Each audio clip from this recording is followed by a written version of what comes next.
Okay, I guess I'll get started. So I'm Elliott Peranson, and I'm the founder of a company called National Matching Services in Toronto, Canada. The company works in the field of matching. We're dedicated to the development and operation of matching programs in a variety of major professions. All of the matches that we do are essentially modeled on the NRP kind of match. It's a recruitment market match as opposed to school choice or kidney matching or other things you'll hear about. We offer a range of services. Primarily, we administer the matching programs. We also provide software to some organizations. We've been in existence for quite a while, and my personal involvement with matching goes back before the founding of that company. Right now, we run matching programs in a variety of professions. Al had a screen yesterday that listed a lot of them that use our software, but we run matching programs in dentistry and psychology, osteopathic internships and residency. In the United States, osteopaths are a parallel stream of doctors. The medical residencies, NRP and CARMS is the Canadian equivalent. We don't actually administer those matches, but they use our software to conduct the match. Pharmacy residencies, optometry. So we do a lot of different professions, but they're all, in a sense, similar in that regard. So I suppose one of the questions is, why am I here? I mean, these are just ordinary matching markets. So I guess Al described market design yesterday as a combination of engineering and economics. Well, I'm the engineering side. Okay, I'm part of the Roth-Peranson algorithm, so I understand some of the theory and the technical aspects, but that's not, you're going to hear that from other people. That's not what I'm going to talk about. I'm going to talk about some of the practical considerations and how you get matching programs going. And what are the issues that you have to deal with. So permit me a little bit of latitude.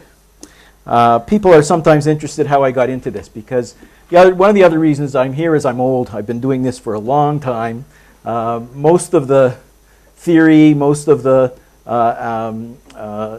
theorems and so on that you have heard and will heard came about long after we started doing this matching. So I'm just going to give you a little bit of background on how I got into this. First, some background. This was mentioned yesterday, but the NRP was initially started in the late 1940s. Early 50s, and when they finally decided to do a centralized matching market, they came up with an algorithm that they had planned to use, and were all set to do this matching, and it was not a stable matching algorithm. And in fact, at the last moment, I think Al may have mentioned this yesterday, at the last moment, as a result of some initiatives from some of the students who realized that the way they were going to do the matching was really not going to work so well for the students. So they decided at the last minute to change the algorithm to essentially what Al later proved was the deferred acceptance algorithm. And so the NRP got started. Now this was 10 years before Gale and Shapley wrote their paper. And it was even much later that Al actually showed what they were doing was a deferred acceptance algorithm. But they came up with this mechanism, and that's how they proceeded. So skip forward now to the 1970s, and I had just gotten out of school. That's how old I am. I was working for a consulting company, and the consulting company did computer systems in the medical education field. So one of the organizations we worked a lot with was called the AAMC, Association of American Medical Colleges. And at that time, the schools were having some issues about admissions to medical school. And somebody at the association said, well, maybe we ought to be doing a match, like the residencies using. They'd been using matching for residencies for 20 years at this point. So we got a call. Actually, my boss got a call from the association and said, do you know anything about doing matching? And of course, being a good consultant, he said, of course I know everything there is to know about matching. So after their discussion, it was decided that we would go and give the association a seminar on how matching would work and solve all their problems for admissions to medical school. So, of course, I, being the junior person at that point, got the call from my boss who said, find out what this matching's all about, because you got to do a seminar next week. Now this is, you understand, pre-Google days, right? So there wasn't an easy way. I mean, I did what people did in those days and went to those archaic things called the library. And I said, okay, you know, what is this matching all about? And I found the literature about NRP. And I said, great, this is how they do it. Problem was that the literature that I found was the description of the algorithm that they had started planning to use. It was not the algorithm they actually used. But I didn't know that. All I found was what I found. And prepared a seminar and tried to adapt it to the school situation rather than the residency situation. And the night before we were flying to Washington, I'm from Toronto and the Association of Washington, I was working through examples that I had put together, and I sort of said, you know, this doesn't work. Because, of course, I was using an algorithm that did not produce a stable result. And it was clear that, you know, there were people getting matched where they didn't like it, and the people they were matched to didn't like it. So I went to my boss at that point and said, you know, this doesn't seem to work very well. And so the night before the seminar, we sat down and figured out how maybe another way to do it. And we came up with a deferred acceptance algorithm. We didn't know it was a deferred acceptance algorithm, but that's what we came up with. And we went the next day, we gave our seminar, and we broadly hinted that the NRP probably wasn't doing it right. Now, as a side issue, as a result of the seminar, we got a project to do a study, a pilot implementation of a match for the medical schools. And the end of the day, the medical schools did not implement the match, which is one of the first times I learned that just because you had a better mousetrap doesn't mean people were going to buy it. So even though it made perfect sense, it didn't fly. That's a whole other story. So at the same time, however, the NRP was having lots of problems doing the match. Now, they weren't so much problems about stability, because they were using essentially the deferred acceptance algorithm. They had two problems, two related problems. One is they were using old technology. They were using, I think Al mentioned, card sorting equipment, which probably nobody or almost nobody in this room ever saw any of that stuff. But it wasn't a computer.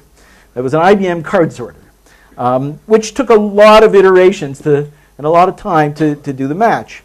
And also they had, as Al talked about yesterday, they had started to have to deal with couples. And the way they dealt with it was not algorithmically. I mean, they just said, okay, we've sort of got a match here. Now we've got to deal with, you know, these 20 couples, and we'll just sort of look at them. And they decided where to place them, which seemed to make sense based on their individual rankings. You know, they would decide what close enough geographically meant for that couple. But that, once they started to do that, they had to rerun the algorithm. They said, okay, we're going to put these two people here. Now let's run everything else around it. So the result of all this was that the preferences were submitted in, at that time, I'm not sure, probably February. And the results were supposed to come out in March. And in fact, the NRP published their results in May. So they were two months late getting the results out. Now, of course, this was traumatic for the participants, because they were expected to move at the end of June into their positions, and here they were in May, didn't even know what city they were going to. So the match almost fell apart at that point for practical reasons, because they couldn't get it done on time. And so the company I worked with, which was, as I said, did computer systems in the medical education field, we got a call, go and take a look at what's going on there, see if there's a way to get this to work better. And so we went there, and that's when I gave them my example that I was sure going to show that they weren't using a very good algorithm, and I was very disappointed to find that they in fact came up with the stable result because they were using a better algorithm. Notwithstanding that, we at that time got a contract to implement the new computer system for doing the match, and it was our first attempt at computerizing couples, and so the rest is history. That's how I got started in this. But just to follow up with a couple of things, it was, I guess, about 3 or 4 years after that, when I first heard about the Gale-Shapley algorithm. I got a letter from David Gale saying, we hear there's this NRP thing. Of course, it had been going now for 25 years, I guess. He's just heard about this matching thing, and he wondered if it had any relation to this mathematical paper that they had published. Because that paper was a mathematics paper. It wasn't an economics paper. And sure enough, I looked at it, and yep, that's sort of the way we're doing it. We were at that time using primarily a hospital proposing algorithm, but so that's it was the way we were doing it. And I posed back to him since he was interested in this, I said, we do have this problem with couples. We were doing couples matching. Al described it a little bit yesterday, where it was not paired choices at that time. It was giving priority to one person and then trying to match them to communities that the individual students could define whether Los Angeles and San Francisco was close enough. Obviously better than Los Angeles and New York. So I posed to him the problem, and as Al indicated yesterday, he sort of said, well, I'm not really sure what stability means when you got couples, and this is a hard problem. And that's the last I heard from him about matching for couples. Didn't help me because we still had to match couples. And then I guess to show you that I'm not from the academic world, about a year later I happened to bump into a professor of mine from where I went to school, and you know, what are you doing now? And I told him that I was working on this medical match, and that we had, you know, put in this algorithm that we sort of developed. I mean, we didn't know anyone else had been using it, and so he said, well, that's really interesting. You ought to come to the university and give a talk on this. And I said, it's just a simple little algorithm. I can't imagine there's any academic interest in this. So obviously I was not thinking well as far as that's concerned. And then it was about maybe 5 years later that Al published some of his works that showed the NRP algorithm that they had been using for 20 years before we got involved was in fact deferred acceptance. And probably 15 years later, when we first met and you know, and started to collaborate on things. So that's a bit of the history. What I'm going to be talking about today is what's involved in getting a match going. Selling the concepts. I'm not really talking about selling, but what does it take to get a group interested in doing a match? I'm going to talk about defining the rules of the marketplace, the administration of the match. I'm going to talk a little bit about that. None of this has anything to do really with any of the theorems we've been talking about. I will get into the implementation of the algorithm and some of the non-standard requirements. One of the things you'll hear through this talk is, since I'm not an economist, I don't necessarily use the same language as economists. So when I say certain things, you'll understand them as something else, but we mean the same thing. So what we call non-standard requirements are typically requests from people, usually the recruiters in the match, who have certain situations that look like complementarities, and therefore they're not quite sure. They can't just make out a simple rank order list, and because that's not going to satisfy their requirements. So we've come up with some mechanisms for dealing with that. And then if I still have time, I'll talk a little bit about the legal issues around doing matching, of which there certainly are some. So here's one of the situations where probably my terminology is not economics. But when we look around for what we do, and we want to see where, you know, what's a good market for matching? Where are we likely to have success in a market? So the first thing we need to see is that it's what we call a closed market, in a sense that the applicants and the recruiters are clearly defined. I mean, when you have doctors all graduating from the same time from medical school, all have to do residencies, that's a clearly defined group of applicants. The programs that will hire them, take them on as residents, a clearly defined group of recruiters. When you try to look at, for example, a match for, you know, MBA graduates, well, that's not so easy, because who really are the recruiters for MBAs? You know, there are some subsets that you can identify, but applicants who may be looking at consulting firms or banks will be looking at all kinds of other opportunities as well. So getting the recruiters together is not a simple thing. Another thing you have to have is everyone starting pretty much at the same time. If you're dealing, it's why we don't have matches, I think, for later situations for employment, because companies hire people all the time through the year. They don't do it at one time in the year necessarily. So that makes it difficult to conceive of running a match. And you also need a situation that is competitive. Now, it needs to be competitive. It can be competitive from either side, either not enough places or for the students, or not enough students to fill the places that are out there. Either one of those situations can make it competitive. So first you have to identify a market that might be a likely place where you could get a match going. The next thing you have to look for is who's going to do this.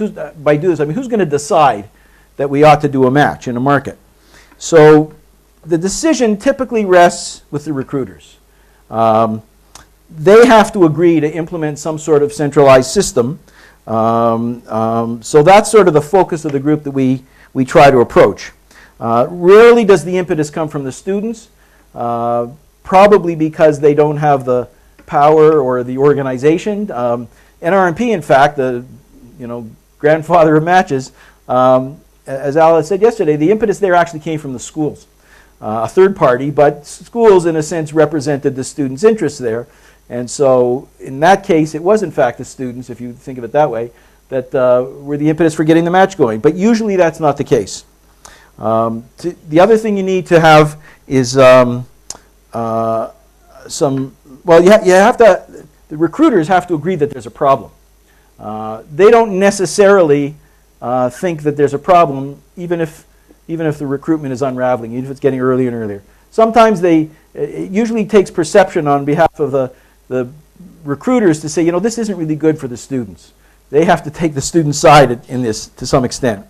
But the other thing you need is you have to have widespread participation. That's what I say. Al will talk about thickness of the market. I term it as widespread participation. You can't run a match very successfully if you've got 20% of the programs involved. It just doesn't work because the applicants who might match somewhere will not necessarily take the position. They'll just go off and take another offer from somewhere else. So the NRP and we to some extent use a rule of thumb, and that's all it is, that says, well, you've really got to have at least 75% of the recruiters, either the positions or the programs, committed to doing a match, or it's just not going to work. Now, there's some flexibility there. If you have 75% of the best programs, you're in good shape. If you're missing the 25% of the best programs, you're not in good shape. So you really got to get the competitive end that's willing to do this.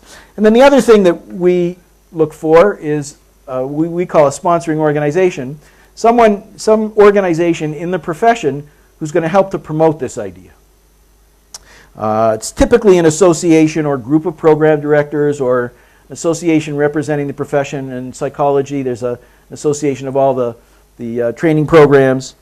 The match really needs to be seen as being supervised, if you will, by the profession. It's great when we can get an accrediting body to say, okay, we're going to put in a match. And in some of our professions, it is the accrediting body that says, we're going to run a match. And that's terrific because they make it part of their accreditation and everybody's in it. They just don't have a choice. But that's not usually the case. In school matching, you have the school boards who will say, okay, we're going to have all our schools in this. Now, there are charter schools and so on. There's certainly complications there, but you need some element that's going to represent the profession. And in some cases, we've had to actually create these organizations in order to get the profession to support the idea of a match. So a match, introducing a match into a profession or a market that already exists is a major change in how they do things. And as with anything, there's no change without pain. So the recruiters need to recognize that there's a problem. And sometimes, even when, as I said before, even when there is a problem, they don't necessarily recognize that it's a problem. Often the groups we talk to see the implementation of a match as a benefit for the students because it will make it easier for them not having to deal with multiple offers at different times and so on. And while it is a benefit for students, it really can also be significant benefit for the programs, but usually they don't see it that way at the beginning. So we have to convince them that it's for the benefit of the profession that they should look at doing a matching program. So when we then get an opportunity to actually talk to groups about, we might get an association that says, yeah, we think this is a good idea. We're having, they won't call it unraveling, but they're having all of the typical symptoms of unraveling. The recruitment's getting earlier and earlier, so maybe we ought to look at this matching. Then we get an opportunity to go and talk to the program directors, the ones who are actually going to be in the front line for this, and we get all sorts of objections about why matching isn't going to be a good idea. Most of them are based on a misunderstanding of what matching is and what it does and how it works. But we get things like, oh, that's just too impersonal. I can't imagine that I'm going to actually recruit, that the computer is going to tell me who I'm going to get. There's still the thought, I call it the used car salesman approach. I really got to shake that person's hand when I make the offer to clinch the deal. So they're afraid about how a centralized system is going to work for them. They're very concerned about losing control over their recruitment decisions,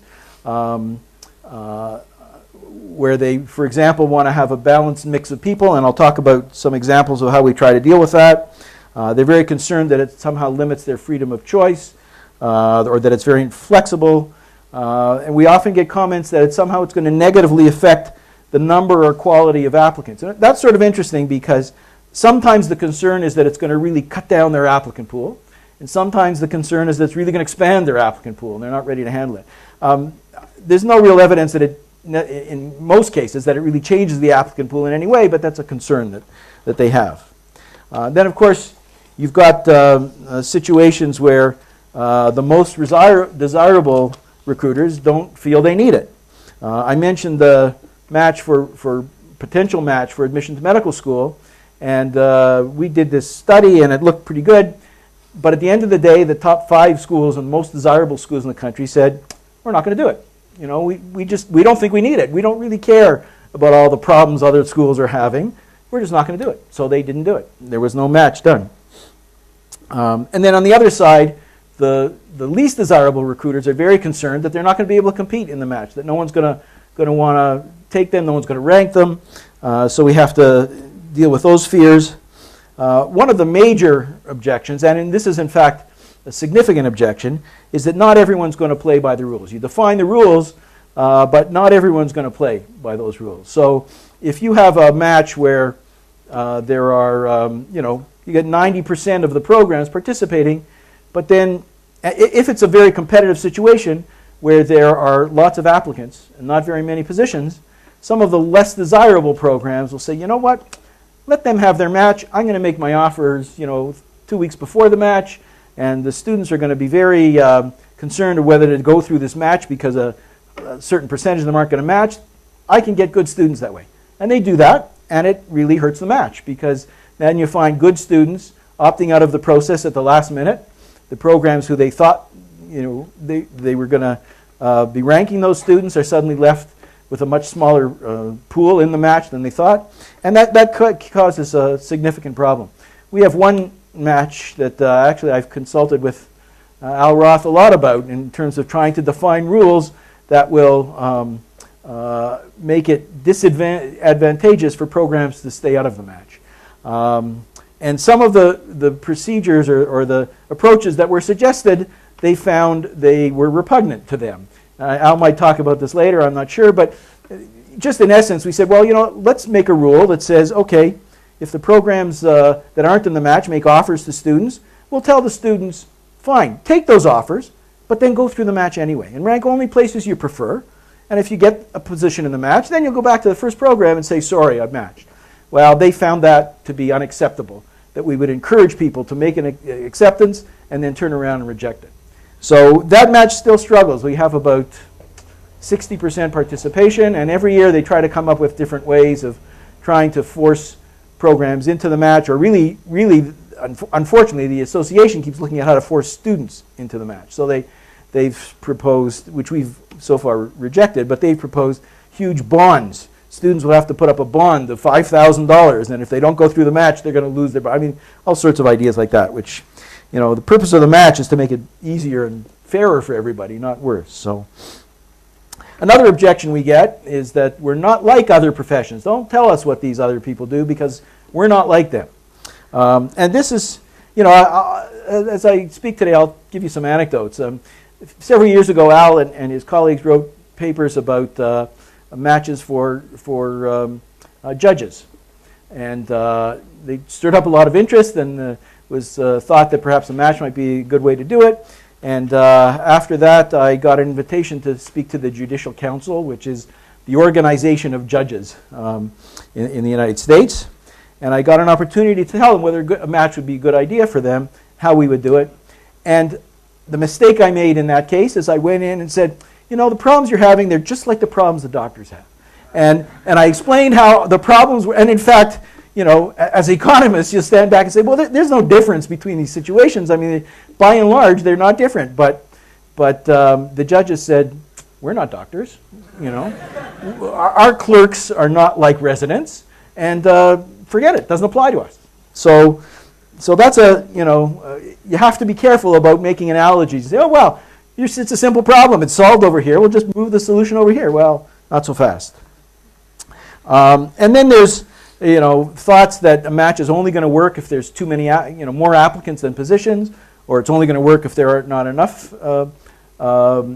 applicants, and so the programs are competing for applicants. So, in other words, which way the imbalance in the market exists, that because most of the markets have more applicants than positions, groups who might be in the other side say, well, that doesn't work for us because our situation is different. So these are all different kinds of reasons why groups that we might approach about putting in a matching program tend to resist it.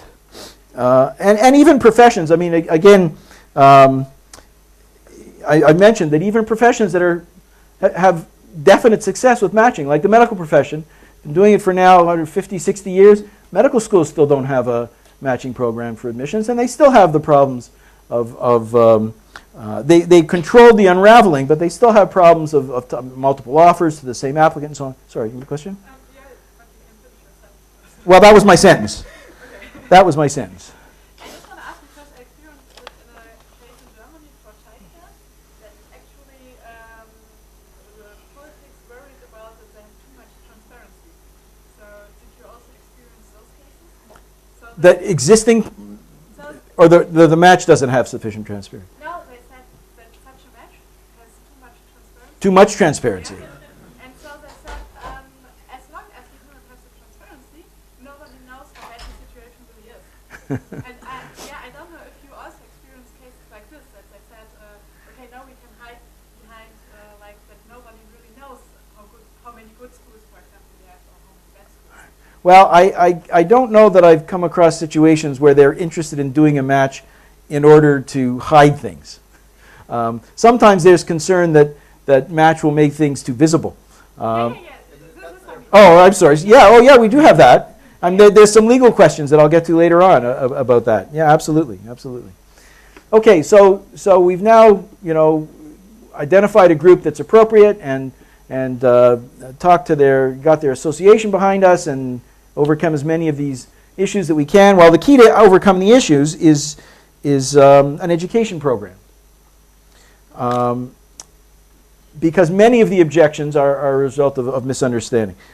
Just to give you another anecdote, another example, we've been running a matching program for dental residencies in the United States for most of the specialties for many years, started in the mid-1980s, I think. And there's one group of one dental specialty, endodontists. I won't tell you what an endodontist does because I'm not sure I know what an endodontist, but in any event, they don't participate in the match. In that profession, we had to sell the match not to the dental profession, but to the specialties, to the oral surgeons, to the orthodontists, each one individually. Endodontists never signed on. And so, of course, they experience all the problems that you might expect when there isn't a match. Their offers were getting earlier and earlier and so on. So the association approached us and said, well, maybe we should think about joining all the other dental specialties and getting into the match. And we worked with them and we explained how it all worked and tried to address all their issues. And we thought they were going to sign on. And then one of the most respected senior endodontists in the country wrote a letter to all of the programs who said why the match was a terrible thing.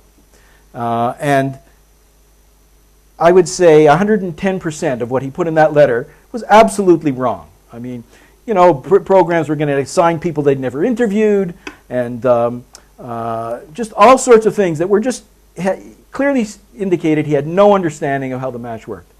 But that sunk us. I mean, it doesn't matter that we could go point for point and say this is wrong, this is wrong, this is wrong.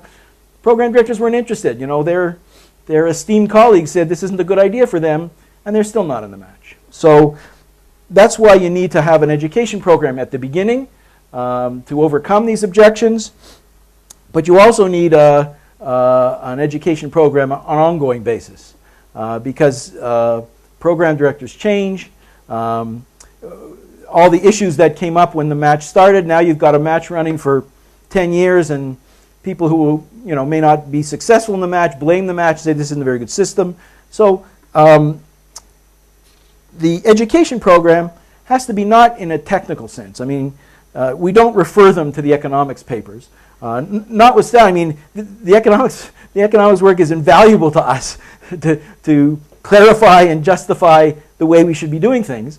But it doesn't help to tell an orthopedic surgeon to go read the economics paper about deferred acceptance algorithms. So it needs to be explained to them why it's a good idea for them and their individual situation. Okay, so let's say now we've gotten over that hurdle and there's going to be a match. Well, the next step is defining the rules of the marketplace. There are a lot of things. Basically, every one of our matches is different in some respect. Although there's a lot of similarity, some of the things I'm going to be talking about here are different for virtually every profession we work with. One of the things you need to define is a schedule of dates. When's the match going to happen? And this can be a major stumbling block because the recruiters have to agree that it's going to happen at a specific point in time. Now, for years, they've been going earlier and earlier and trying to get a jump on their competitors, and so getting an approved schedule of dates is not always simple. In fact, we had one match a number of years ago fall apart because we had a match going, but a group of programs said, it's just too late for us. We need to do our recruitment earlier. And others said, no, that's too early, and it sort of split apart, and the match failed because of that. So schedule of dates is important. Sometimes it's not too difficult, but sometimes it can be critical. There needs to be some sort of mechanism to fund this. I mean, doing a match is not free. I don't know the specifics, but when New York schools put in their school choice matching, I think they spent $1 million on software or something like that. I don't know exactly, but so it's good. There's some cost involved. It can, if people want to volunteer their time, that's one thing. But if it's going to be run professionally, someone's got to pay for it. And of course, the question is how much to pay for it. What will people be willing to pay? But there's many different models of how it gets paid for. Sometimes the associations we work with will pay for it on behalf of the profession. Sometimes they don't pay anything. They just agree to organize everybody, but they don't pay anything. In that case, the fees will come from the applicants or the fees will come from the programs. Usually it's a combination of both. So applicants pay something to be in this match. It might be $50, it might be $100. Programs will also pay usually per position they offer, something like that. And in some cases, the associations who sponsor this say, this is a good thing for our profession. We ought to be making something out of this, and we have to make arrangements where they actually get a piece of the pie. So various mechanisms exist. Another question, who's going to be eligible to be in this match? Can anybody just say they're going to offer a psychology internship? Are there going to be eligibility requirements? In many professions, it's accredited programs.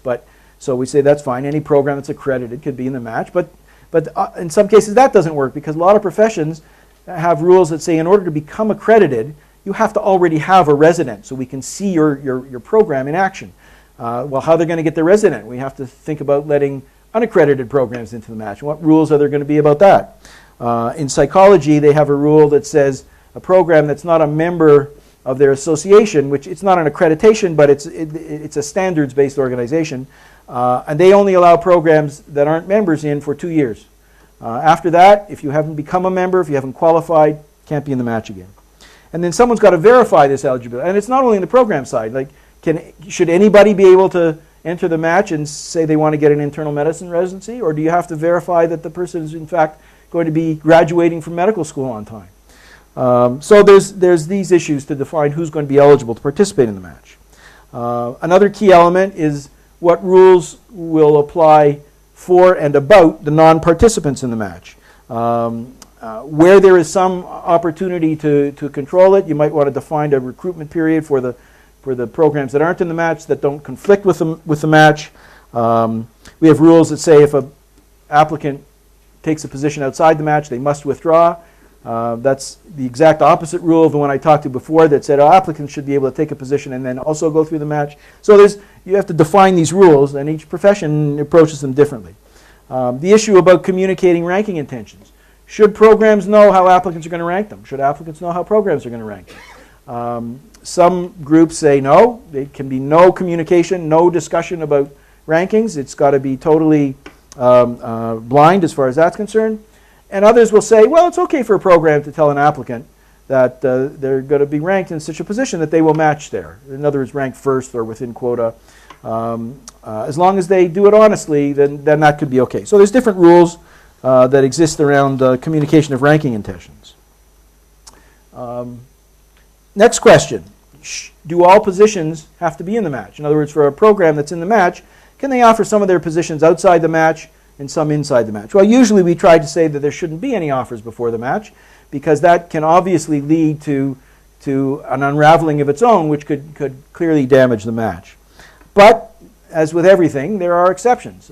Some professions have traditionally had what we might call an early commitment process or an early admissions process, where they will make an arrangement with applicants that are coming from their own school, for example, and they want to be able to commit to each other long before the general match. So obviously that has to be done carefully, so there's rules that we set up about how that can work and the timing of that. They can't just make these early decisions 2 days before the match. Those are things to consider. We have other situations where, for example, in orthodontics, some of the programs are combined residencies and PhD programs, and so they admit the student a couple of years in advance, and the student starts on the PhD program and then comes into the residency. While telling those students they have to go through the match, it's really a done deal. It doesn't make any sense because those people are committed. They've each got contracts with each other to provide the residency.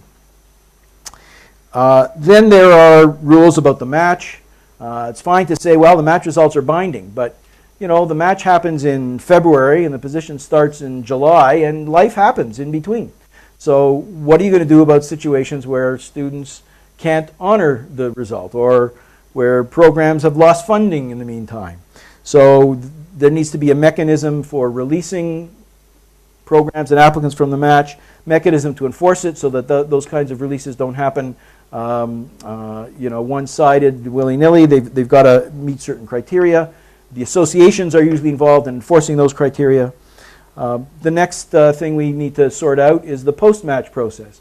As you heard yesterday, that in large markets there is inevitably going to be, even with an imbalance, there's going to be some unfilled positions, there's going to be some unmatched applicants. What are you going to do about that? Often it's just a scramble, and when it's a scramble, the question exists about the availability of information. What information are you going to provide to whom?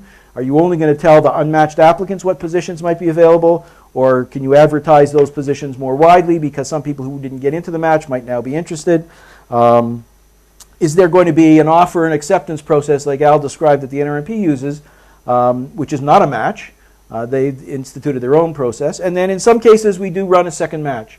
As Al mentioned yesterday, there can be issues around that in terms of strategizing between matches, but it works pretty well when there's a significant imbalance. The psychologist, for example, there's 4,500 applicants and 3,200 positions, and these are pre-doctoral internships. So to become a psychologist, you need to do an internship first as part of the qualifications for your PhD.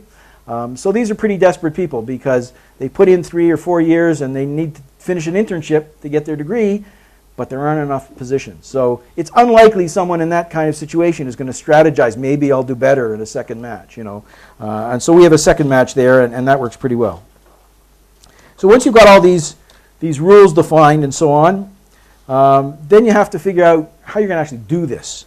And this is essentially what my company does. I'm not going to dwell too long on it. But in order to run a match, you need an infrastructure. You need the systems in place and the staffing. One of the key elements here is the support element. We're dealing with tens of thousands of students every year, and they all need to know about how it works. It's not just the education program. They'll have their own unique situations they'll want to talk about. Other programs need support. And here's where you really have to be sensitive to the fact that there's a real human dimension to these things. You're not just solving a theoretical problem. You know, I mentioned the psychologists, and it's it's unfortunately not that uncommon that we'll get literally somebody crying on the phone and say, well, this is my 3rd year and I still didn't match. There's got to be something wrong with the system. They need a lot of hand-holding in that respect. But still, the mechanics, we have to process the registrations and get the rankings and do the match and distribute the results, all the seemingly straightforward things. We need the education program that I referred to earlier, and it really is a year, although there's peaks in the timing, it's really a year-round activity. Another thing is you very much have to tailor it to the needs of the profession, among some of the points that I talked about earlier. And we really have to be accurate and fair in what we do. Now that sounds simple. Well, you got a computer, as long as you program it right, it's going to be accurate. You're going to get the right match. But if the applicants or the programs make mistakes in the rankings that they put into the match, it's not going to be sufficient for us to say, sorry, you goofed, and the fact that you didn't get a position is your fault. Sometimes we have to say that, but we try very hard to make sure that doesn't happen. So we've developed software, for example, pretty intelligent, that once we get the rankings, we analyze them, and we can identify cases where someone's made a mistake. There are 2 Itai-Shlagis in the match, and this program ranked the wrong one. Now, our system, when they put in the rankings, we warn them and say, there's somebody else with the same name, you sure you got the right one? Notwithstanding that, in, I would say, 80% of the cases, or maybe even more, we'll find mistakes that a program has made where they've ranked the wrong applicant, or where an applicant has ranked the wrong program, a hospital with a similar name, or they put down family medicine where they really meant internal medicine. And it doesn't help us to say, well, sorry, you didn't get what you wanted because you did it wrong. So it's not going to help the match. It's not going to help the credibility of the match to say it was someone else's fault. So we put a lot of effort into making sure that the data is correct. That's what I talk about, protecting people from themselves. Actually, the match is, well, the match is at the heart of what we do. It's actually only one of a range of services that we have to provide, all related to recruitment. For example, there are directories to be assembled so that applicants can know more about the programs, figure out where they want to apply. Many professions have central application services. So in some cases, there's other organizations that run those, and we have to interface with them, exchange data with those organizations. In some cases, we also provide essential application services, part of the service for the match. We do all kinds of analyses to try to inform professions or applicants in future years about what it takes to be successful. I mean, what are the characteristics that are going to help someone become an orthodontist as opposed to a general dentist, and so on. So after all that, we finally get to the whole concept of the algorithm, right? Now all our matches use the same algorithm, which, as you know, and I'm not going to spend time on it, but it's based on the deferred acceptance algorithm, and it's primarily applicant proposing, and it incorporates a lot of the match variations. Al talked and Itai talked about couples. I'll just talk briefly about some of the other ones in a few minutes. After the algorithm was redesigned for the NRP, we offered all the matches that we run the opportunity to change, and they all changed to the same algorithm. So we basically now have one algorithm. But there's 2 things about it that I want to talk about. One is just the evolutionary changes, what's happened to the algorithm over time, and also about dealing with instabilities. So here's a little bit of chronology of some of the things that have been built into the algorithm. Couples you've already heard a lot about, and I really won't spend any more time on that because you've heard a lot about couples, but I don't think there's been too much reference to any of the other things. So supplemental lists. This is a situation where it's used by the NRP where applicants get 2 positions at the same time, one for a first year and one for a second year. Now this came about because the NRP used to run their match only for first year positions. They were internships, and then they changed from internships to residencies, but they all started first year after medical school. Some of the specialties require that an applicant does a first year, but they start training in a second year. These are some of the more advanced specialties. And what was happening is those specialties that were not part of the match started to unravel. So what happened was they were making offers earlier and earlier. In fact, some of the specialties were offering their second-year position before the applicant even had a first-year position. So educationally, that's not a great way to do things. And so NRP approached this situation and said, okay, we've got to figure out a way to do matches where people come up with a first-year position and a second-year position for those specialties. We started this in, I don't know, early 1980s, and we did not do a very good job of it. It was sort of run as a two-phase match where they'd get a second-year position first, and then I won't go into details because it didn't work very well. And not only wasn't the algorithm a stable algorithm, but nobody really understood what we were doing. The result was that in the entire match the first year, I think we had 30 positions that were offered in this way.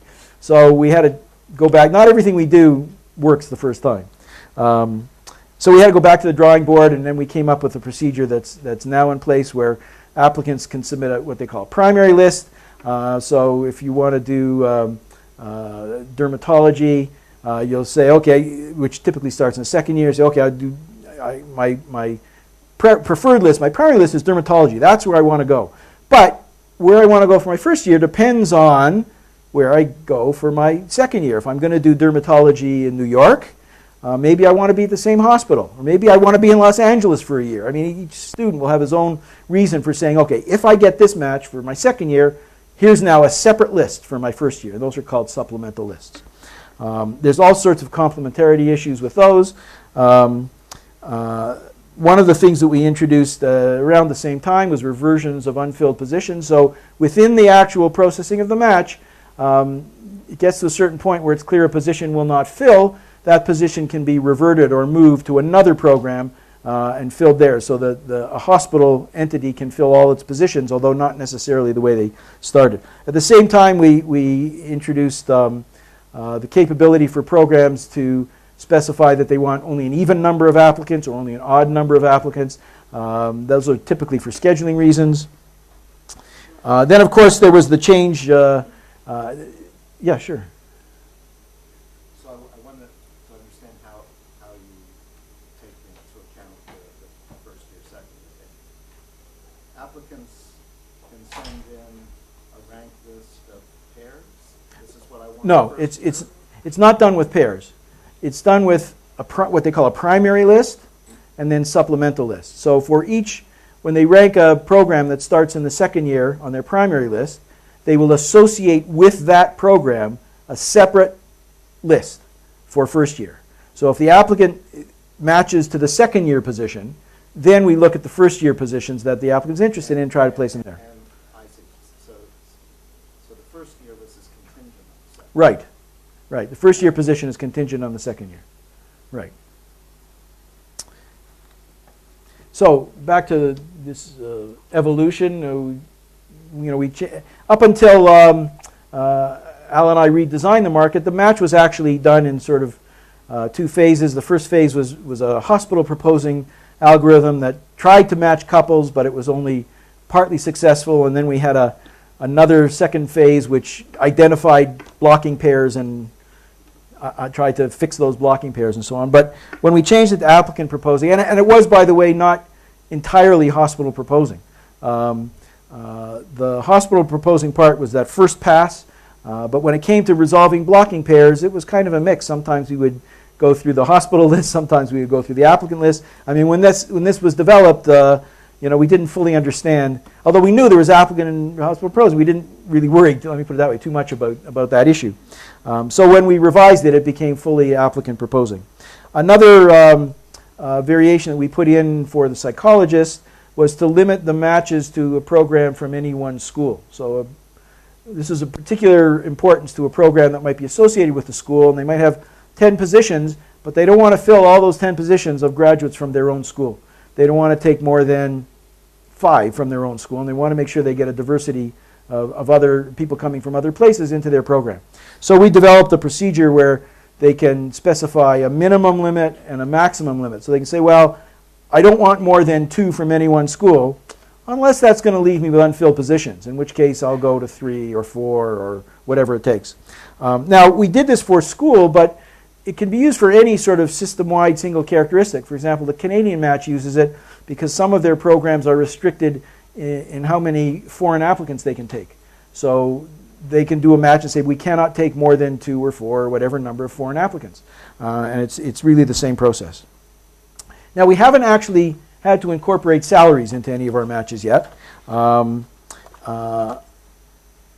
was a proposal at the time of the antitrust suit, I don't know if you know about that, but I'll say a few words about that later, about mechanism to build in salaries, and this was a proposal that someone else had made. It was not implemented. They still don't have salaries built into the match, but this is the way it was proposed, that a program could make out their rank order list. So for example, you've got, here's their favorite applicant, and we're going to prefer him at a low salary, and then if we can't get him at that salary, increase his salary.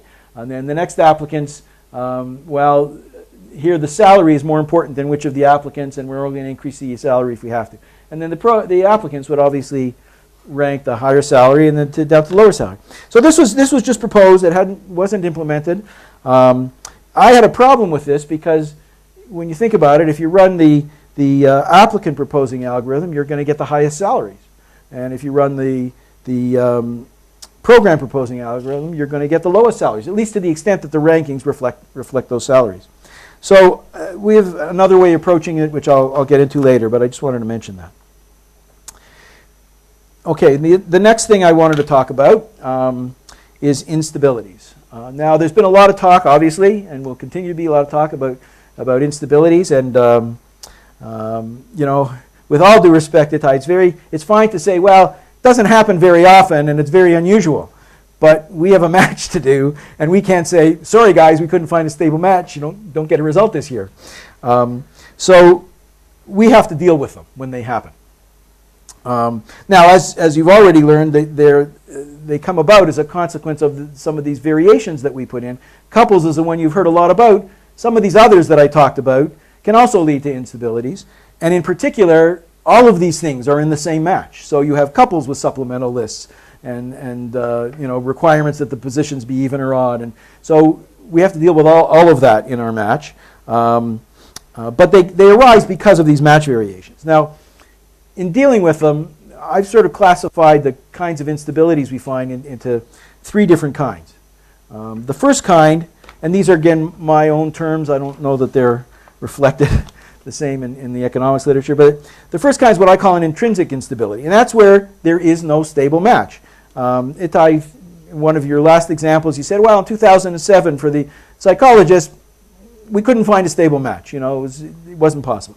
Well, that's really, we call it intrinsic because it's related to the data. It's got nothing to do with the algorithm itself. There isn't an algorithm that's going to produce a stable match.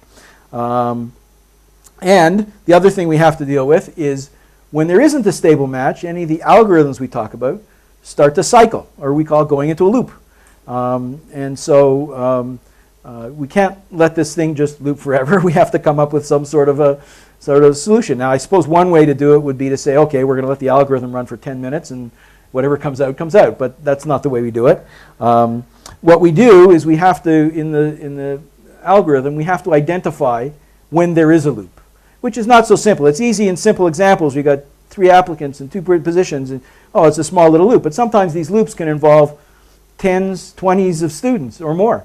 So the software has to identify when it's looping and when it's not finding a solution, and it has to do something about that. So it has to break that loop somehow. We won't go into the specifics, but it's essentially an arbitrary breaking of the loop so that the algorithm can proceed.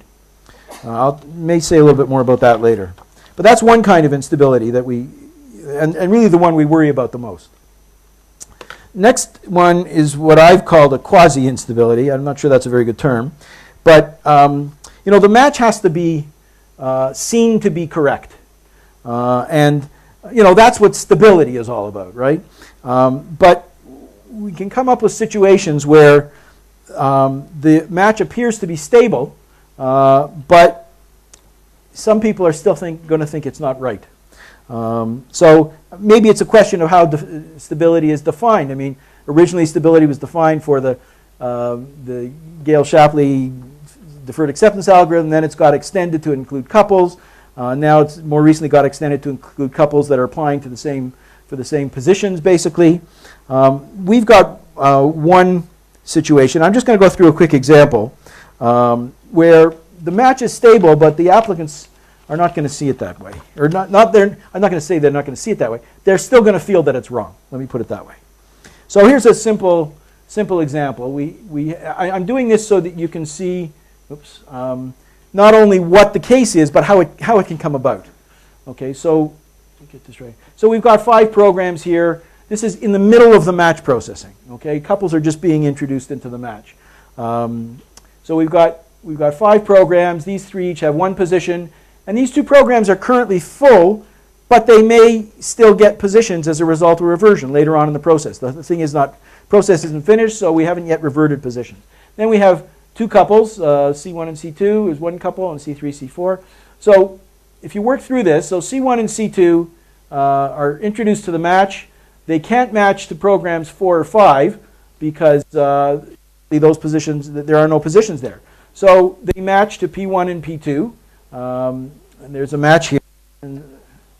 So we currently have this situation. Then we introduce the next couple, C3 and C4.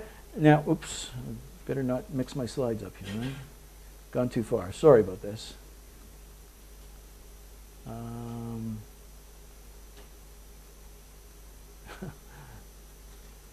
There, I think that's where we were. Yes. Okay. So now we introduce sorry about that. I'm hitting the wrong buttons. C3 and C4 into the match, and C4 can't get into P2 because that position is filled. So they drop down to their next choice, which is 1 and 2 over here, and since they're preferred to this couple, they get matched there. So now we have 1 and 2. C3 and C4 into P1 and P2. Now this couple just got bumped, so we need to try to place this couple, and we find that it really can't be placed because there are no positions. But now we have a reversion of the algorithm proceeds, and we have a reversion to these 2 programs, and suddenly this couple can now get into P4 and P5. And you end up with this result. So this is, in fact, according to most definitions of stability that I've seen, it's a stable result. I mean, certainly the programs, there's no way they're going to do any better. And the only possibility here is C4. You look at C4. Can C4 get into P2? Well, C4 can't get into P2, so therefore this choice is not available to the couple, and you have a stable match. It's stable, but are they satisfied? If we look a little more closely at this, we see that the only reason that C4 can't get into this position is because his partner is holding the position. Now, it may be stable, but you're basically saying to this couple that they can't have their first choice because one of the partners is blocking the other partner, so they've got to take a less choice. But if this applicant were to come out of that position, then they would both get their first choice. And in fact, if you go through the example again and you say, okay, well, let's say there weren't reversions, they had positions right to begin with, then that would be the result you would get. So we're looking now at 2 stable results, but one of them has what I call a self-blocking couple. In other words, the blocking pair is that one partner from the couple is blocking the other partner. So this is another example of an instability that we need to check for. And then the last group is what I call systemic instabilities. And these are instabilities that arise as a result of your implementation of the algorithm. In other words, yeah? Read those programs or the candidates, do they figure this out? So you find this method is not stable, but still there's this self-blocking pair. Do they figure this out? Well, we try to not have that the result that's published. So, you know.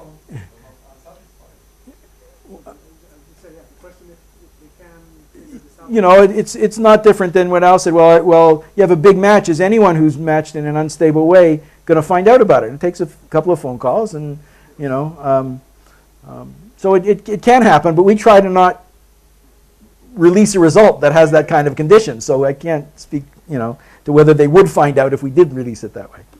So the systemic instabilities are where a stable match does exist, but we haven't been able to find it.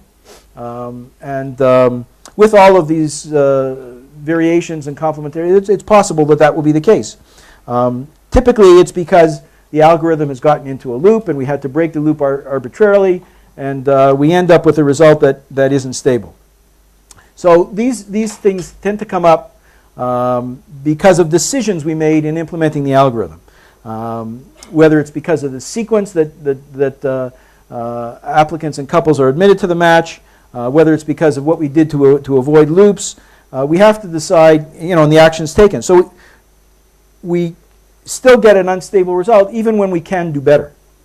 So when we do a match, there's some practical considerations to that last one. I mean, in theory, we might be able to revise the algorithm to do a little better job, but we have found that it's actually easier to identify and correct the instabilities after the match is primarily done than it is to design the algorithm and the software to allow for all these loops to happen and so on. It's a question of how frequently they happen and how difficult or not difficult they are to resolve. So they don't happen often, as you've already heard, and we have some mechanisms that I'll mention about what we do to identify them and correct them. Of course, another systemic instability could be a mistake, a programming error. We import a lot of data, we have to reformat it and so on. So we have mechanisms that once the result is produced, we then have to identify if there are any instabilities. So part of our matching software it produces a match, and then it says, okay, are there any blocking pairs? Essentially, that's what it does. Also of the type that I call the quasi instability. Now, instabilities are not common, and as the match get bigger, they're less likely to happen, but they do happen. How frequently? I don't really have statistics. I would say we changed the algorithm in about 1997, I think, is when we implemented it. So I would say since then, I've seen probably 5, give or take, intrinsic instabilities. Now this is over, I don't know, probably, of course, there are a lot of matches, particularly ones that NRP runs, where there are no couples and there are no reversions and so on. So they're not going to have instabilities. But of the ones that might potentially have, we might have maybe 20 matches a year that might have couples in them and so on. So 5 over the course of 18 years, that's about how often they come up. Now, that's the intrinsic instabilities. The other kinds of instabilities, they happen more frequently. I would say about twice the rate. So maybe we've seen 10 of those. The most common is related to reversions. We have one of the rules that we built in is once a position is reverted to another program, it can't be unreverted. Can't move it back. But if there are couples, you work through a cycle, it could be that that position should not have been reverted in the first place. We've decided in the implementation not to allow that because that can obviously lead to loops. If you revert a position because it was unfilled, but then it's unfilled there, so it moves back, that could go on forever if the position is not going to be filled. So we just don't allow that. So we have the systems that check whether those exist, and when we find them, we've got to analyze what's going on. Itai had diagrams of the couples graphs and so on. Sometimes these instabilities are not 2 or 3 applicants worth. They could be 15 or 20, and sometimes they do involve multiple couples, even though that's supposedly rare. So we have to trace them down and figure out, okay, we've got a blocking pair, but how did that happen? And why is it a blocking pair? And why didn't we resolve it? So we have to figure out why that's happened, and then we have to try to do something about it. With the intrinsic instabilities, we're not going to be able to do much about it, but we could have 2 different unstable results. We have to decide, we're dealing with people's lives. What are we going to publish here? So sometimes we have to decide, and this is very rare, but sometimes there has to be a decision, okay, which of these results are we going to publish? And you might look at, well, in one case, it's a matter of an applicant getting their 9th choice instead of their 10th choice, whereas on the other side, the applicants can either get their first choice or be unmatched. Well, it's probably easy to decide which of those 2 you think might be a better result to publish. But certainly the quasi-instabilities, the systemic instabilities, we have to deal with those and fix those. We don't publish results where those kinds of instabilities exist. So how do we deal with these? Well, in our systems we have a variety of approaches to deal with the instabilities. One is we can change the input data. Now, I don't necessarily mean we arbitrarily change the rankings, but for example, I said reversions don't get undone. Well, if we change the sequence in which the reversions are processed, we might be able to avoid that instability. If we didn't revert that position in the first place, it doesn't happen. Or as Itai showed, if we introduce couples in a different sequence, so we can play with the sequencing of introducing people into the match, and we do that. We also have mechanisms to modify the results directly, although we try not to do that because figuring out what the right result should be when a chain gets set up, particularly when there's supplemental lists and couple and all that stuff, it's a problem. We have set up the software. I call this running the algorithm in reentrant mode. What it really means is what Al talked about yesterday. We start with the matches we have. We dematch the blocking pair, and then the software picks up from there and tries to proceed with the match. And sometimes that will fix the problem. Of course, it won't fix the intrinsic instabilities, but it can address the others sometimes. And sometimes we end up using a combination of these things where we play with the sequencing and run it, to break up the blocking pairs and so on until we find a stable match, or we're convinced we're just not going to find it, and then we feel it's an intrinsic instability and we deal with that. So that's How much do your clients know? well, that's a good question. Depends how sophisticated the client is. Some of them know a lot. Some of them understand all this, and they wait as eagerly as we do when we run the match to find out whether there's going to be any issues. In fact, if there are issues, one of these clients had an issue once, and they were very involved in deciding which result we were going to publish. In other situations, not so much. I would say it's about 50-50.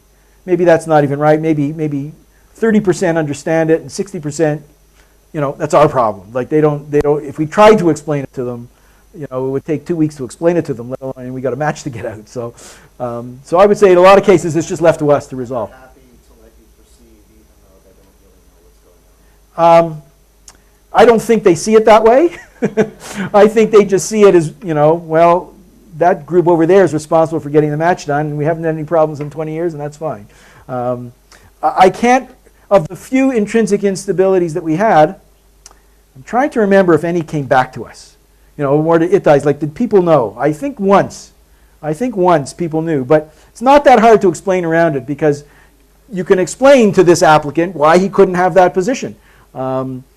Because someone else, was preferred or whatever, they're not going to understand that could cause a whole loop that will, is unstable. Okay, so the next topic I'm going to deal with, not so much about the algorithm, but how we deal with, I call them non-standard requirements. More and more they're becoming seen as non-substitutable preferences. I think Scott's going to talk about that tomorrow. But these are situations where programs want to control the mix of applicants with different characteristics. In that case, they can't create lists that are, their rankings are not necessarily substitutable. The requirements are different from one recruiter to the next.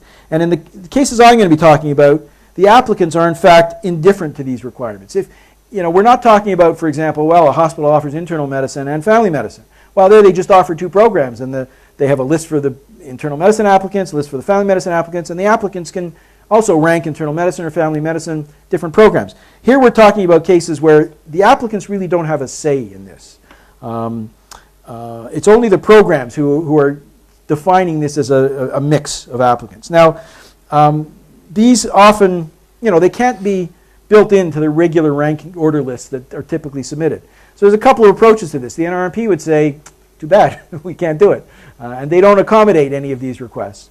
But we try to be, I guess more user-friendly, if you will. And in fact, in one of our matches in psychology, this became a very critical element to them that they were not going to proceed with a match unless the programs who felt this was important could accommodate this. Because in psychology, you're dealing with people who are, counseling people, and they want to make sure that the people that they have to do that have an appropriate mix of characteristics, whether it's gender orientation or language or ethnicity, whatever it is. They want to make sure that they have the right kind of people in order to provide the services they need to provide.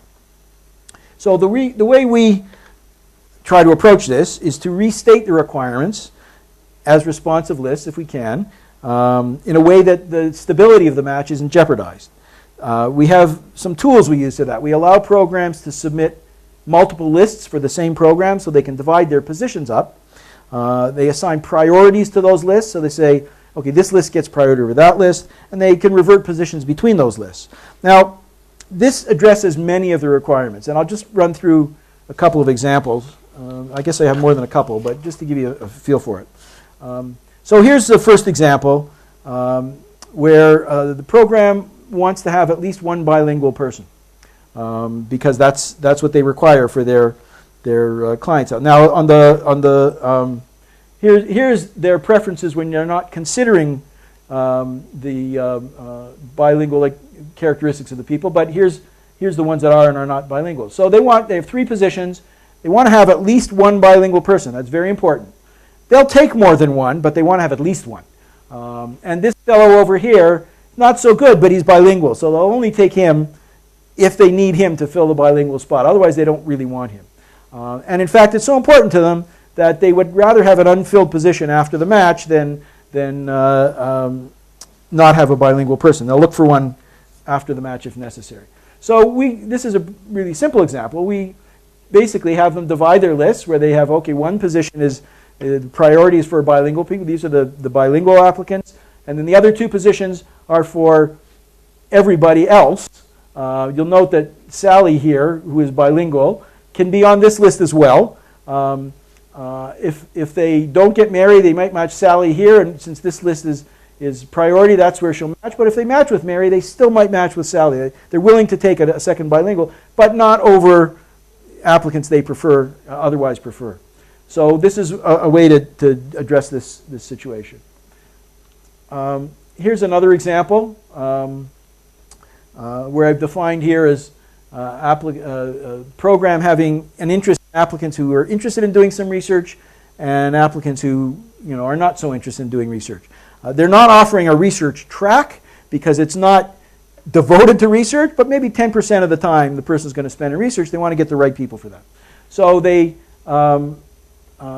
prefer 2 people who have research interest and 2 who don't, but they want to fill all their positions. Now, one of the things I said before was the algorithm doesn't permit circular reversions. You can't revert from A to B and back to A. So they don't know which of these 2 lists is going to fill. So they don't know, okay, if I don't fill this list, how am I going to get people on the next list?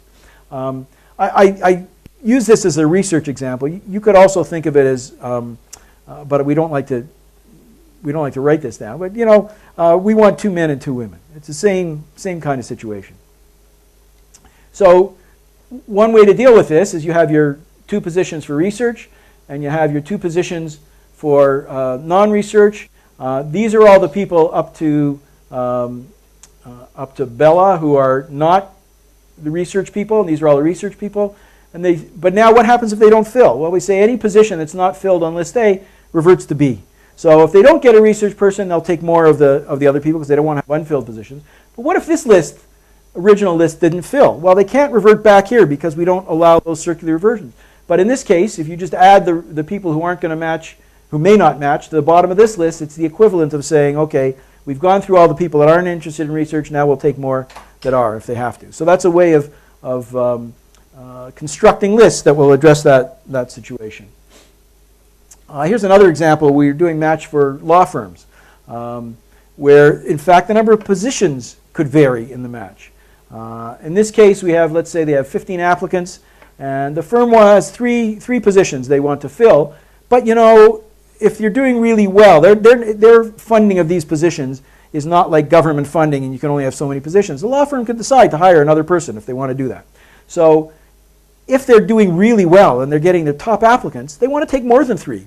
So they'll take up to 5 if they're getting the top 5.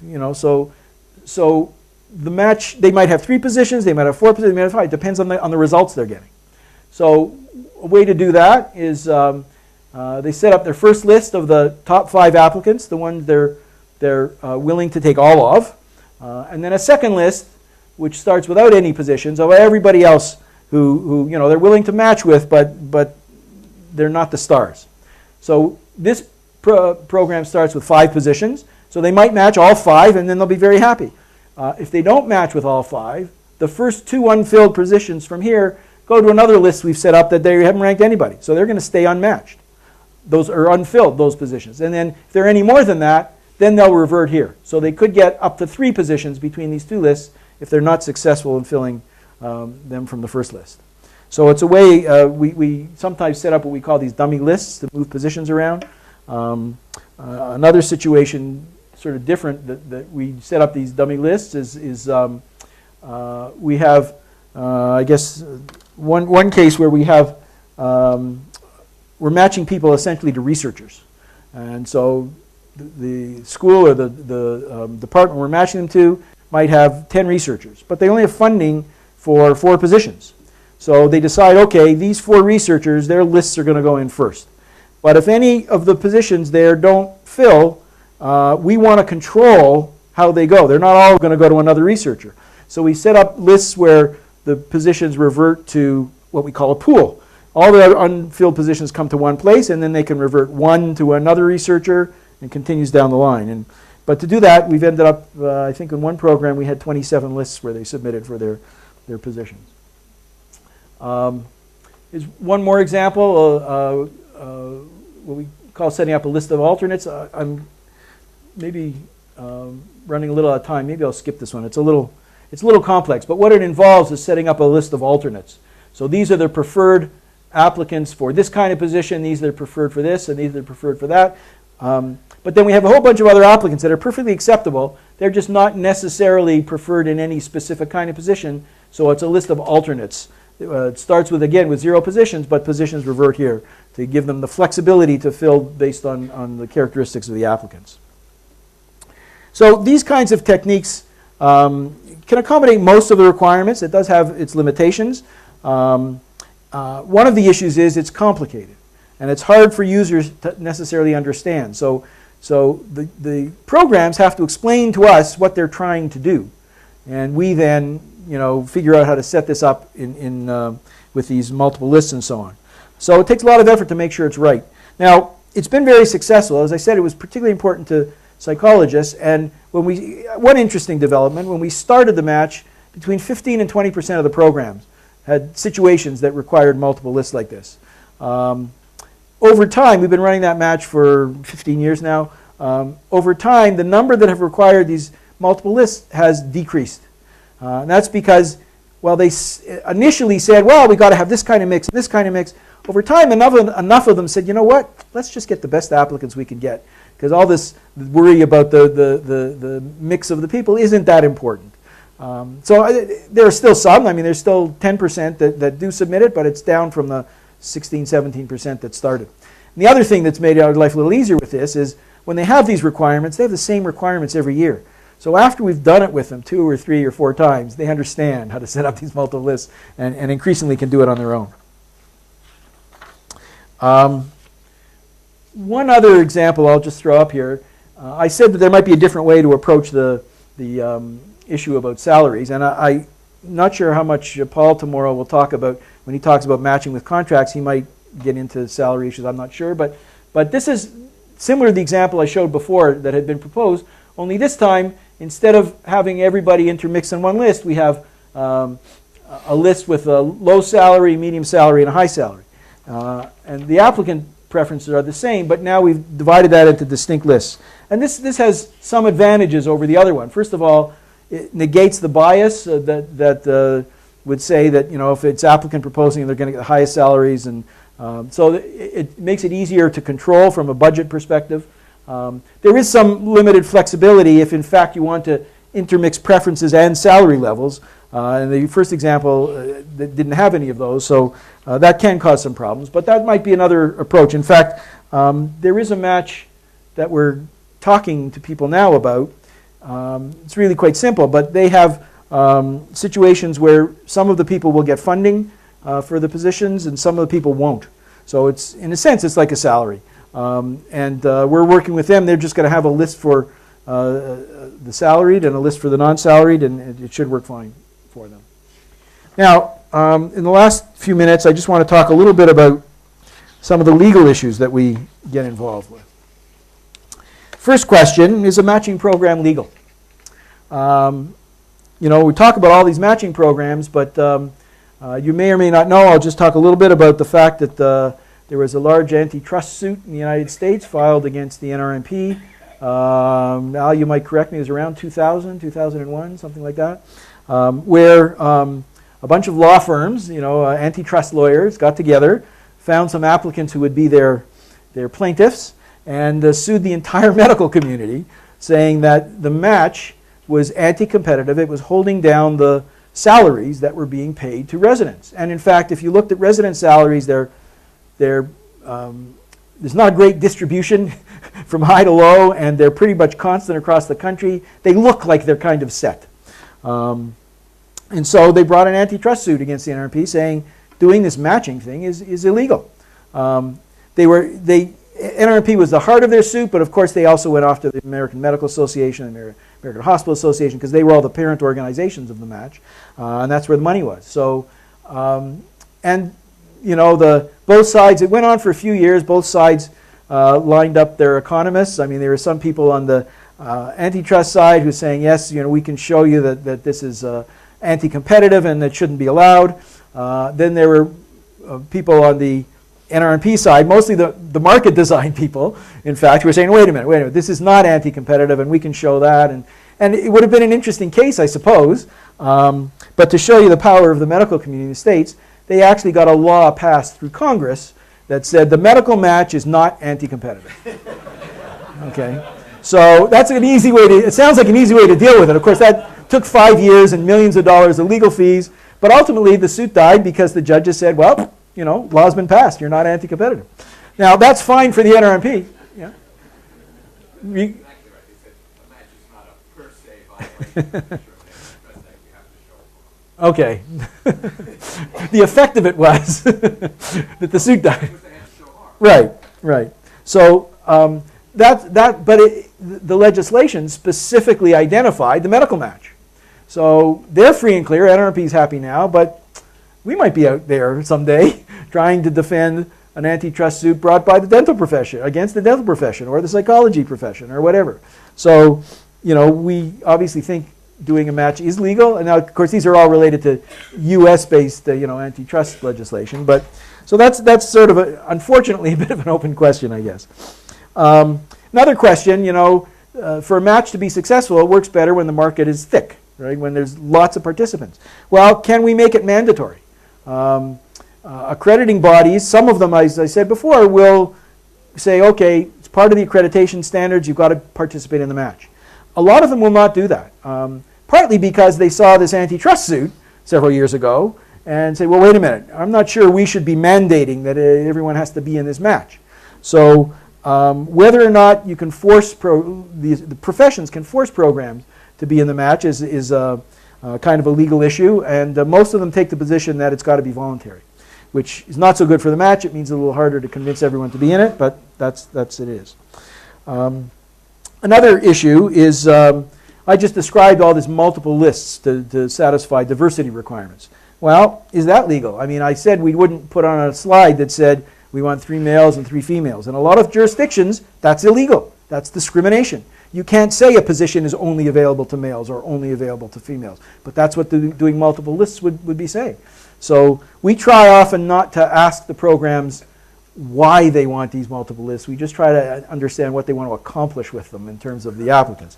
But you know, that's an issue. In Canada, they would have problems doing multiple lists where you had males and females. We do see it in some of the other matches, and I think that's state-based legislation. I'm not sure. I'm not American, so I'm not sure about that.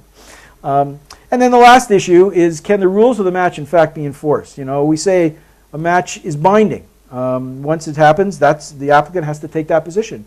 Well, what if the applicant doesn't take that position? Are there is there anything that can be done about that? So far, I haven't seen any cases taken to court where the program will say to the applicant, you have to come here because you signed an agreement when you went into the match that says you'll honor the match result, and now you're not coming, so we're going to sue you for not showing up. We haven't seen that happen, but there's an issue whether that can be enforced or not. So you're saying applicants have walked away and nothing's happened? Well, so that depends on the profession.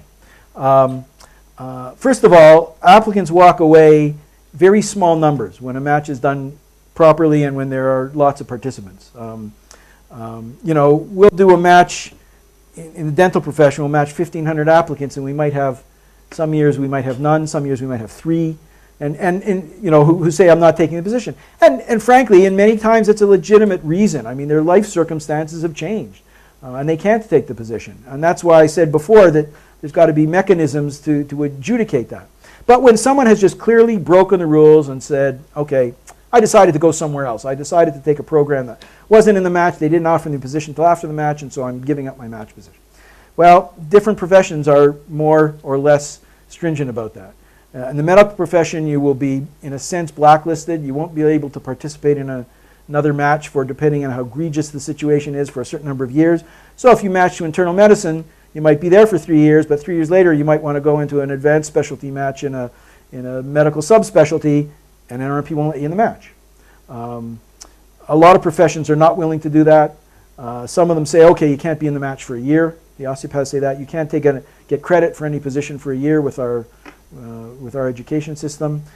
Some of them are afraid to touch it, and just they write a letter and say, shouldn't have done that. You know, some of them will write letters to the licensing boards, so it will go on the person's record as just a dishonorable thing that they've done. So it varies again by profession.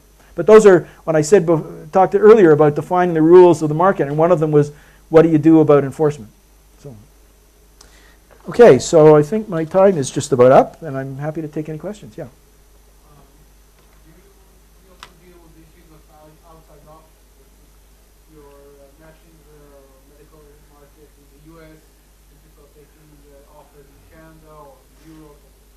Yeah. So How could this influence your mechanism? well, we try to do that in some cases. And in a lot of cases, and in the general overall world, we can't really do much about that. But there are certain cases, and you gave one example, I can give you another, where we do something about that. So there's a match for doctors in Canada. It's separate from the match for doctors in the United States. And those two organizations coordinate the timing of the matches and share their information so that if you match in the match that runs first, you're not allowed to go into the second match. So where it's possible, and the osteopaths have a match and the allopathic doctors, which is the NRP match, 2 separate matches. Again, it's the same issue where they work together, and that the match that runs first, all of the organizations, their agreements for the students say that to go through the match, you can't have previously committed to another position.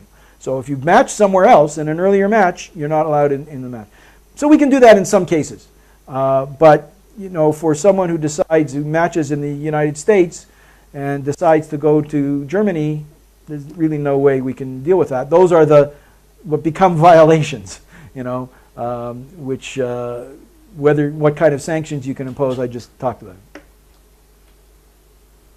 Yeah. So you come from theory and you become a practitioner, so you've seen a lot of practical situations, and I wonder, from your perspective, the stability axiom and the steady-proofness axiom that we work with so much, are they valid and usable in the practical sense, or would you have a suggestion what we should use instead? First of all, let me correct you. I didn't come from the theory and do the practice. It's the other way around. You know, I was given the problem of doing these matches, not knowing much about the theory.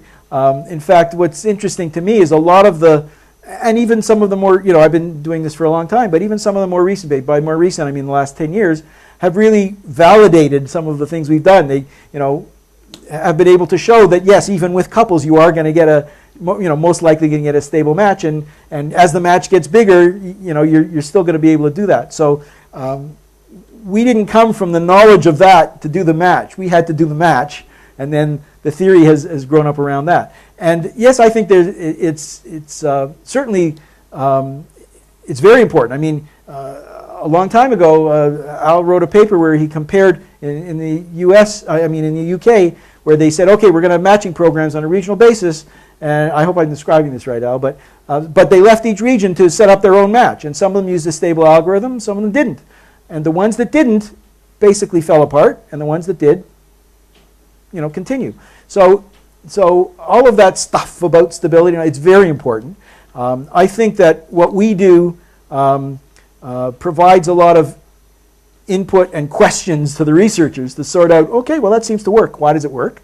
On the other hand, I'm very interested in coming to conferences like this because I learn a lot. Itai has a process to help us to see whether with couples, whether different sequencing of the couplers will help us get to a stable match. So I'm interested in looking into that. Some of these examples that I talked about, multiple lists, Scott's going to talk about substitutability of preferences, and he's using some of our examples to work on. So there is an interchange between that. But the fact is, when you're doing it, you often have to confront the issue before the theory is there to help you. These patterns, markets that object to have a match, like more, is it, for example, more if there's complementarities in the market, there's less ranking of the firms, and then they